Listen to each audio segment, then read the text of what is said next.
కృష్ణుడు ఎప్పుడూ నవ్వుతూనే ఉంటాడు. ఎందుకో తెలుసా?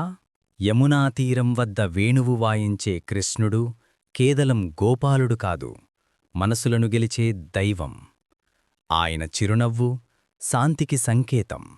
కురుక్షేత్ర యుద్ధభూమిలో కూడా కృష్ణుడు చిరునవ్వుతోనే గీతానుపదేశించాడు. ఎందుకంటే ఆయన చెప్పిన సందేశం ఒక్కటే: పరిస్థితులు ఎలా ఉన్నా మనసు స్థిరంగా ఉంచు. భయం వచ్చినప్పుడు కృష్ణుని పేరు జపించు. సందేహం వచ్చినప్పుడు గీతమాటలు గుర్తుపెట్టుకో. నమ్మకం ఉంటే కృష్ణుడు నీ రథసారథి అవుతాడు. ఆయన శక్తి అపారమైనది, కాని ఆయన హృదయం భక్తుల కోసం మృదువైనది. నవ్వు, నమ్ము, ముందుకు సాగు, ఎందుకంటే కృష్ణుడు నీతోనే ఉన్నాడు. జై శ్రీకృష్ణ.